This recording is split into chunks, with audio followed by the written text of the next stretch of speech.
कल जो आपको मैंने रिवीजन टेस्ट पेपर दिया था उसमें पहला क्वेश्चन था कि राम के विलाप का वानरों पे क्या प्रभाव पड़ा। राम के विलाप का, विलाप मीन्स जब राम जो है लक्ष्मण को देख के दुखी हो रहे थे, अत्यंत व्याकुल हो रहे थे, तो उससे जो है वानरों पे क्या प्रभाव पड़ रहा था। एक छोटी सी बात है, हम घर में सबसे बड़े हैं, ठीक, और कोई दुख आता है, अगर घर के परिवार का जो है सबसे बड़ा सदस्य अगर रोने लग जाए तो परिवार के क्या होंगे, बाकी सदस्य स्वतः ही रोना शुरू कर देंगे। यानी कि जो घर का बड़ा सदस्य है, कोई दुख आ जाए और बड़ा सदस्य ही रोना शुरू कर दे, तो जो छोटे सदस्य बाकी हैं वो क्या है, स्वतः ही रोना शुरू कर दे। तो यही था, राम जो है उनके आराध्य भी हैं और साथ में जो है उनके एक सेनापति भी हैं, मान लीजिए आप, जो उनके लीडर ही हैं, जो उनके जो है मुखिया हैं। जब वही दुखी हो जाएंगे तो वानर सेना भी क्या होने लगी, राम का विलाप देख करके। जिस तरह से जो है राम व्याकुल हो रहे थे, तो उनको देख करके जो है वानर सेना भी उदास और निराश हो रही थी। यानी कि उनके अंदर जो उदासी और निराशा की भावना हो रही, वो मतलब व्याप्त हो रही थी। जैसे जैसे राम विलाप कर रहे थे, अपना दुख जता रहे थे, अपने भाई को उठा रहे थे, हिला रहे थे, एक साधारण मनुष्य की तरह, उस उनके दुख को देख करके जो है वानरों का जो उत्साह था वो क्या हो रहा था, कम हो रहा था।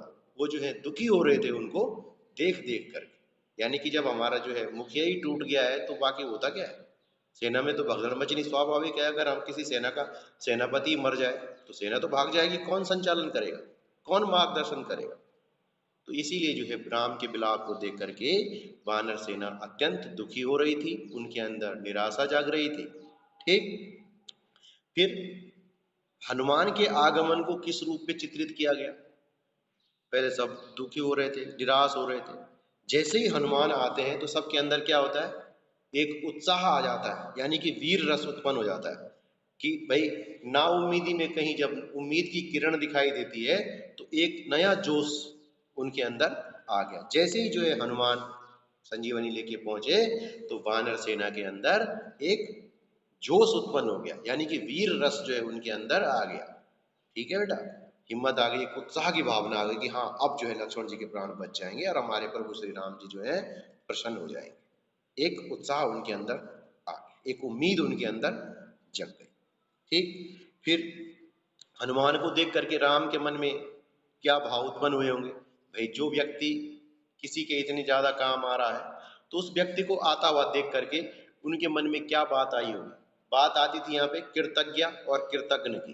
कृतज्ञ मीन्स किसी के किए हुए एहसान को मानना, यानी कि कृतज्ञता व्यक्त करना, और कृतज्ञ होता है कि जो किए हुए एहसान को नहीं मानता है।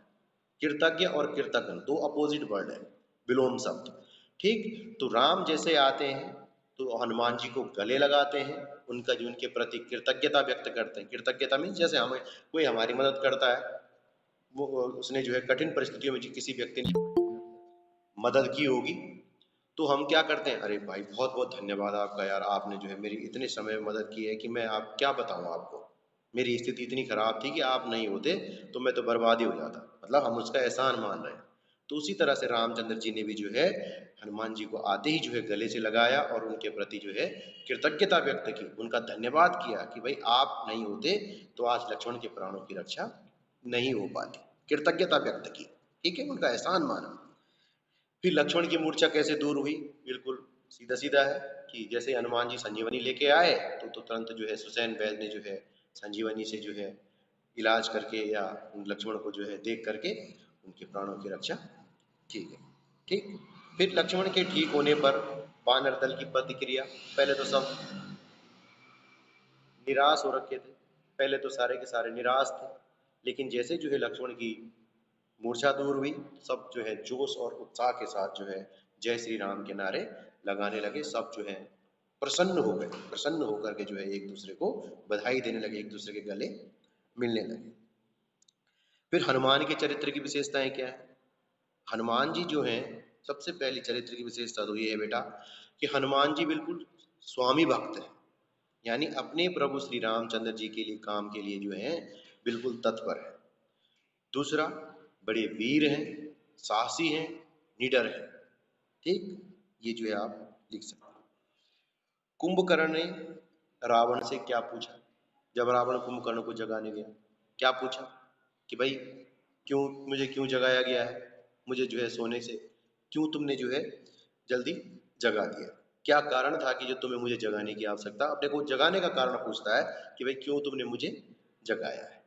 ठीक है बेटा। देन कुंभकर्ण से मिलते समय रावण की मनोदशा कैसी थी? जब वो रावण कुंभकर्ण से मिलने गया, उसको जगाया उसने, उस समय जो है उसका मुंह उतरा हुआ था, चिंतित था वो बहुत। तो जब उसकी चेहरे को कुंभकर्ण ने देखा तो बोला, भाई क्यों परेशान हो रखे हो, तुम्हारा मुंह क्यों उतरा हुआ है? तब जाके जो है वो रावण से कहता है। ठीक। कुंभकर्ण ने रावण से क्या कहा? भाई सबसे पहले तो जगाने गया, उसने बोला भाई क्यों जगाया मुझे, अपने जगाने का कारण पूछा।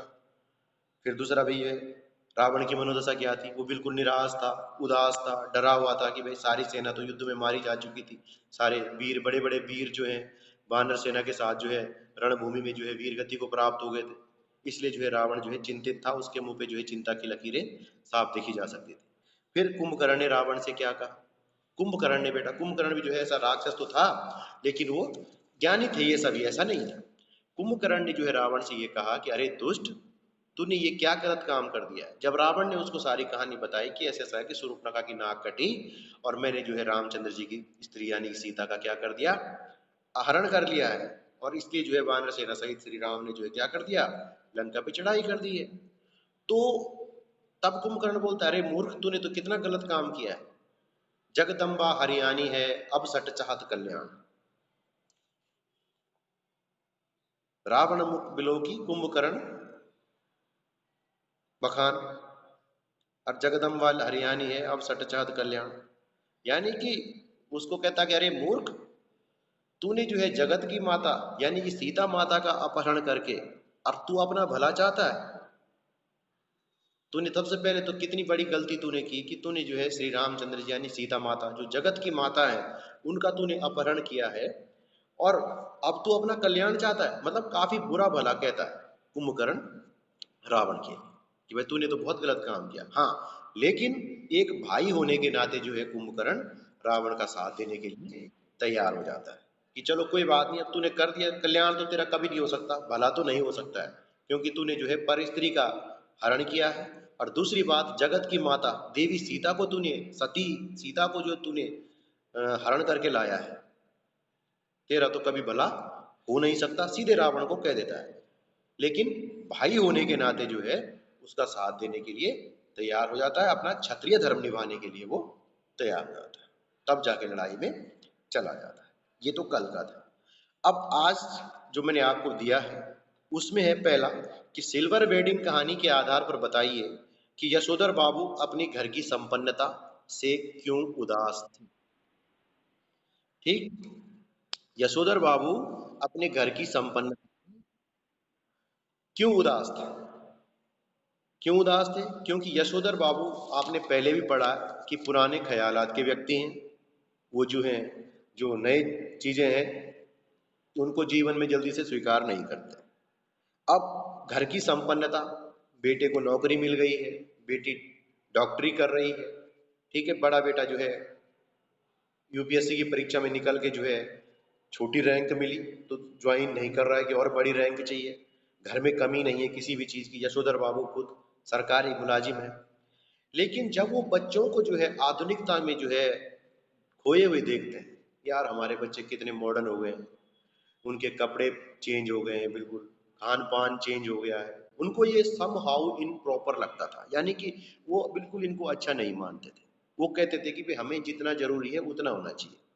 यहाँ तक कि बच्चों को जन्मदिन पे केक काटना, उनके लिए साइकिल की जगह स्कूटर खरीदने के लिए कहना, कार खरीदने के लिए कहना, उनको नागवार गुजरता था। वो बोलते थे क्यों। फिर दूसरा उनको दुख इस बात का था कि हमारे बच्चे क्या हैं, अंग्रेजी धुन में जा रहे हैं, पश्चिमीकरण, उस पश्चिमी संस्कृति की ओर जा रहे हैं। तो यही कारण था। यशोधर बाबू जब अपने बच्चों की फिजूल खर्ची देखते, उनके खान पान का तरीका, पहनावे का तरीका देखते, तो उनको जो है ये सब अच्छा नहीं लगता था। इस प्रकार वो संपन्न होते हुए अब फिर क्या होता था, पत्नी तो बच्चों के साथ रह रहे के वो भी जो है उन्हीं के ख्यालों में घुल मिल गई, लेकिन यशोधर बाबू अपने आप को कभी भी उनके अनुरूप नहीं डाल पाए। तो इसलिए जो है संपन्न होते हुए भी यशोधर बाबू अपने घर में उदास। यहाँ तक कि जब वो अपनी सिल्वर वेडिंग उनकी हो रही होती है, 25वीं सालगिरह शादी की मनाई जा रही होती है, तो उसमें भी वो खुश नहीं होते। कभी उनके जन्मदिन पे केक काटा जाता, उसमें भी खुश नहीं होते, क्योंकि वो बोलते थे, अब होता ही था घर में, जैसे क्रिसमस हो रहा है जी, अरे बोलते क्या है क्रिसमस, ये तो गोरों का है, हमारा क्या है। इस तरह से जो है उनको ये चीजें पसंद, इसलिए वो जो है संपन्नता में भी उदास रहा करते थे। यहाँ तक कि उनको अपने बेटे की नौकरी 1500 सैलरी मिलती थी कि उसको, उसमें बोलते भाई इतनी कम समय में इतनी ज्यादा सैलरी कैसे मिल जाती है, इतनी सैलरी तो बोला हमें रिटायरमेंट में भी नहीं मिली, रिटायरमेंट के टाइम थी हमारे। तो इनको जो है वो भी सम हाउ इन प्रॉपर, लेकिन फिर भी जो नए जमाने के जैसे केक काटना, पतलून पतली पहनना, ये पापा को पिताजी को ये बोल देना कि पिताजी साइकिल में नहीं स्कूटर खरीद लो, ये सो करके इस तरह की बातें, जन्मदिन पे केक काटना, सिल्वर जुबली मनाना, तो ये जो है उनको बिल्कुल भी पसंद नहीं था। और बच्चे जो है नए ख्यालातों में खूब थे, वो पत्नी भी जो है बच्चों के साथ घुल मिल गई थी नए ख्यालों में, और यशोधर बाबू इस तरह से जो है संपन्न होते हुए उदास थे। दूसरा, फिर जूझ कहानी की शीर्षक की उपयुक्तता, यानी कि जूझ कहानी के जो शीर्षक है वो उपयुक्त है या नहीं है, सही है कि नहीं है। बिल्कुल सही है कि लेखक का जो है पढ़ने के प्रति जो है उसका जो लगन है, उसकी जो पढ़ने के प्रति उसके अंदर जो जुनून है, वो इस बात को पुष्ट करता है कि वास्तव में जो है ये कहानी सही है, कि अपनी एक पढ़ाई के लिए जो है उसे कितना संघर्ष, जूझ का मतलब होता है संघर्ष करना, तो लेखक ने यहाँ पे संघर्ष किया। ठीक, अपने पिता की मार के डर के मारे जो है उसने जमींदार साहब से बात कराई, झूठ बोला पढ़ने के लिए, उसके पिता उसे पढ़ने नहीं देना चाहते थे, खेती कराना चाहते थे, कितनी मेहनत करता था। सोचिए, सुबह खेतों में जाता था, खेतों पे जाने के बाद वो जो है स्कूल जाता, स्कूल से आने के बाद फिर घर में जानवरों को चराने जाता, कितनी मेहनत करता था। ठीक है, फिर कभी कभी जो है उसको छुट्टी करनी पड़ती थी, पिता ने कह रखा था कि ज़्यादा काम होगा तो स्कूल बंद, मतलब छुट्टी करनी पड़ेगी, स्कूल नहीं जाएगा। किस तरह से उसने जूझा हो, किस तरह से उसने मेहनत की, किस तरह से वो खेत में गया, काम किया, हर चीज़ में जो है, इसलिए जो है हम कह सकते हैं कि ये शीर्षक जो है बिल्कुल सही है इस कहानी के लिए, क्योंकि उसका पढ़ने के प्रति जो जुनून था, उसके लिए उसने जो संघर्ष किए, हर चीज़ उसने जो है अपने पिता की कबूल की कि हाँ मैं तैयार हूँ, स्कूल जाना, फिर घर आना, घर के काम भी करता था, खेती के काम भी करता था, स्कूल के काम भी करता था, तो कितनी मेहनत उसने की थी। इसलिए जो जूझ कहानी का शीर्षक जो है उपयुक्त मान सकते हैं। फिर भक्तिन वाला चैप्टर था, भक्तिन के आने से जो है महादेवी जी कैसे देहाती हो गई। जब भक्तिन महादेवी जी के पास काम करने के लिए आई थी, तो भक्तिन जो है गांव की महिला थी, उसका जो बोलने का तरीका भी था वो भी गांव का ही था। तो इस तरह से जो है महादेवी जी ने पहले उसे काफी टोका कि आए, ओए, हो, इस तरह के शब्दों का प्रयोग ना करें, लेकिन वो कहाँ सुधरने वाली थी। इसलिए जो है धीरे धीरे महादेवी जी भी जो उसी के रंग में रंगने लगी। फिर जैसे खाना देती थी तो जैसे दाल देना, सब्जी देना, नहीं कि एक ही चीज बनेगी, दाल बनेगी तो दाल में ही रोटी खानी है, कैसे देती थी, थाली में दाल डाल दी, उसी थाली में रोटी रख दी। अब देखो कि दाल में, थाली में दाल और रोटी कभी साथ रह सकती है, कैसी स्थिति हो जाएगी उन रोटियों की। लेकिन देती थी कि नहीं जी, जैसे गांव में देते थे वो। तो अब पहले तो महादेव जी को अजीब सा लगा, लेकिन बाद बाद में क्या हुआ, उनको भक्तिन की इतनी आदत पड़ गई कि वो उनके साथ, उन्होंने उसे टोकना भी बंद कर दिया, उनको जो है अपने हिसाब से चलाने लगी, कि कभी जो है अचार के साथ ही, कभी गुड़ के साथ रोटी खिला देती। तो इस तरह से जो है धीरे धीरे महादेवी जी जो है अपनी असुविधाएं छुपाने लगी। एक तरह से भक्तिन, उन्होंने भक्तिन को बदलना चाहा, लेकिन भक्तिन ने उन्हीं को उल्टा बदल दिया। ठीक है बेटा। फिर बाजार का जादू चढ़ने और उतरने का मनुष्य पर क्या असर होता है, बाजार चैप्टर है जैनेन्द्र कुमार जी। तो बाजार में जो है जब व्यक्ति जाता है, बाजार का जादू चढ़ना किसे कहते हैं, जब हम बाजार जाते हैं तो बाजार की चकाचौंध हमें अपनी ओर इस तरह से आकर्षित कर लेती है कि हम जो चीज़ नहीं भी खरीदना चाहते हैं वो भी खरीद लेते हैं। और जब हम घर पहुंचते हैं तो तब जब जादू उतरता है तो व्यक्ति अपना सिर पीट कर रह जाता है, क्योंकि तब उसको लगता है कि जब उसकी जेब खाली हो चुकी होती है। तो इसलिए जो है बाजार का जादू जब चढ़ता है तो व्यक्ति जो है अनावश्यक सामान खरीद लेता है। ठीक, खूब सारा, जैसे वो लेखक के दोस्त थे, पत्नी के साथ खरीदने कुछ गए थे, जब वापस आए तो उनके हाथों में थैले ही थैले थे, और इल्जाम लगा दिया पत्नी के ऊपर कि ये साथ में थी इसलिए खरीद ली। लेकिन कायदा क्या कहने का मतलब ये है कि बाजार हमें आकर्षित करता है, तो बाजार के आकर्षण में फंस जाना ही बाजार के जादू चढ़ने वाली बात हो गई। और जब उतरता है तो मनुष्य जो है अपना सर पीट के रह जाता है, जब वो अपनी जेब देखता है कि सारी खाली हो चुकी। ठीक, खोजी पत्रकारिता क्या होती है बेटा? अब बात मास मीडिया वाली आती है। खोजी पत्रकारिता में जो है वो पत्रकारिता आती है जिसमें जो है जो पत्रकार जो है ऐसी चीज़ों को जो है खोजने की कोशिश करते हैं जिन्हें छुपाने की कोशिश की जा रही है, चाहे वो किसी संस्था के द्वारा हो चाहे किसी व्यक्ति के द्वारा हो। जिन तथ्यों को जो है छुपाने की कोशिश की जाती है उन तथ्यों को जो है खोज करके सामने लाना, वो जो है खोजी पत्रकारिता होती है।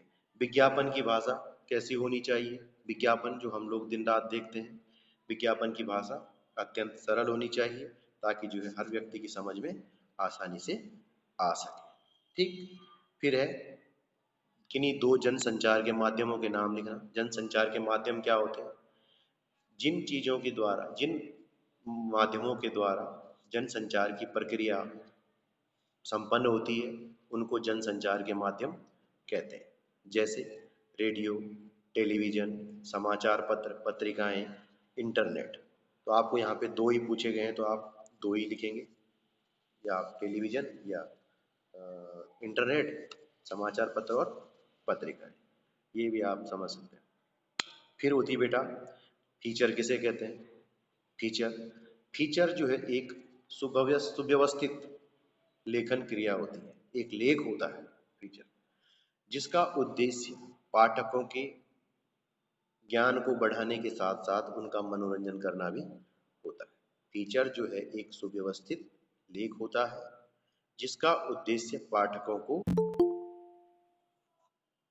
ज्ञान देने के साथ साथ उनका मनोरंजन करना भी होता है। ठीक है बेटा, आज के लिए इतना ही है, आप बने रहें।